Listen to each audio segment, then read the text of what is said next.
Quand les féministes veulent la peau des hommes et des femmes par la même occasion, cette pseudo-égalité des sexes finit par être un problème sociétal. Que les femmes aient les mêmes droits que les hommes et les mêmes salaires, on est d'accord. Mais indéfiniment vouloir réduire les différences a des conséquences déplorables sur nos comportements et le bonheur des unes et des autres. Certes, les femmes ont été dominées par les hommes depuis que le monde existe.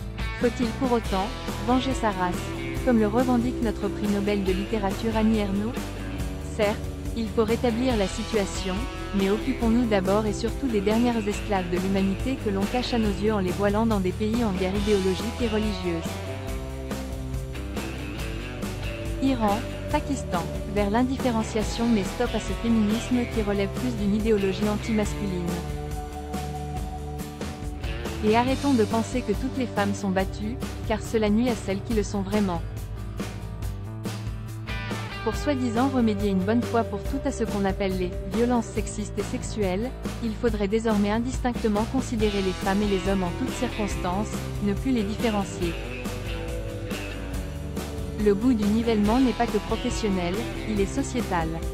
Or, les hommes ont une force physique que n'auront jamais les femmes, ils n'aiment pas les mêmes choses, ils n'ont pas les mêmes instincts, pas la même forme d'amitié ou même parfois d'amour, et ils n'ont pas envie, ne vous en déplaise, de faire forcément les mêmes métiers etc. Et c'est tant mieux, on sait bien tout ça, mais on est obligé de le redire, tant que cela sera nié par nos ultra-féministes au grand cœur. Haineux, laisse tomber chérie, je te laisse ton barbecue. Je ne suis pas forcément d'accord sur le fait que les filles doivent absolument jouer au foot.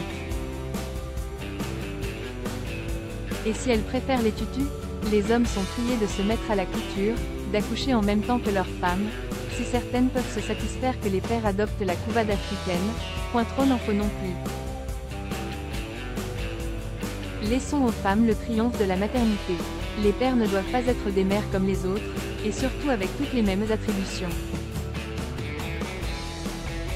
Celles et ceux la mode suit et nos vêtements tendent vers une homogénéité dans le style cool, jean et sweat taille unique, qui rendent les corps des jeunes filles informes. L'objectif, se ressembler toutes et tous. Tous les garçons et les filles. On aurait encore le droit d'écrire cette chanson? Ils sont devenus une catégorie unisexe, nos jeunes. Parlons-en encore de l'unisexe, car nier une certaine féminité a contribué à évincer l'élégance et le raffinement dans nos rues, la coquetterie a disparu du vocabulaire, et être crado semble désormais plus tendance.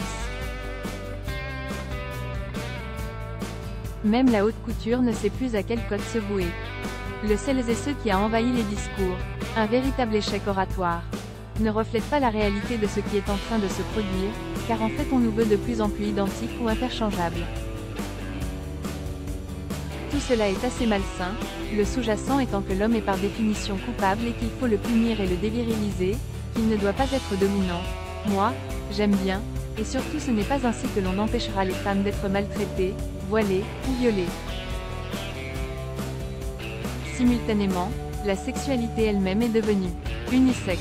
Attaquons-nous sérieusement à cette invasion terrible du porno, surtout celui qui est à la portée des jeunes et qui est une violence faite à la sexualité d'une toute jeune fille, éliminant tout romantisme lié au sexe, le respect des femmes, et rangeant la pudeur au rayon du ringard, détruisant les interdits psychologiques et moraux qui avaient du bon poids qu'on en dit, empêchant de libérer les instincts les plus violents.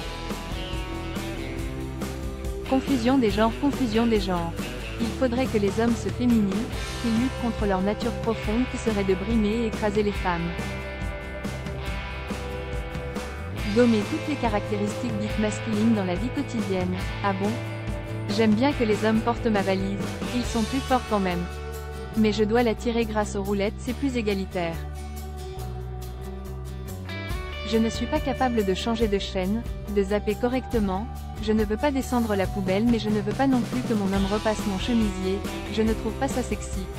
Et je veux bien lui repasser, sa chemise. Je n'ai pas un sens inouï de l'orientation et je suis tellement conditionnée que je pense que lui est meilleur pour ça, et ça me va. C'est bon d'être un peu conditionné, qu'il m'ouvre la porte, qu'il s'efface devant moi, qu'il se lève quand j'arrive à la table du restaurant. Le plus terrible c'est que je suis certaine qu'il y en a qui ne voient même pas de quoi je parle. Je suis une femme. Et toi c'est quoi ton super pouvoir?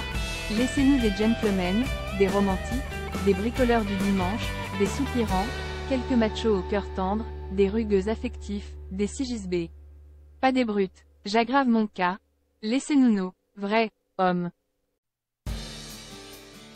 Là, je risque la garde à vue sur le thème. C'est qu'il est faux. Une femme est un être sans défense. Mais jusqu'à ce que son vernis soit sec. La France sans dessus-dessous. Les caprices de Marianne Price, 17,15€ used et new available from 7,13€ à lire aussi.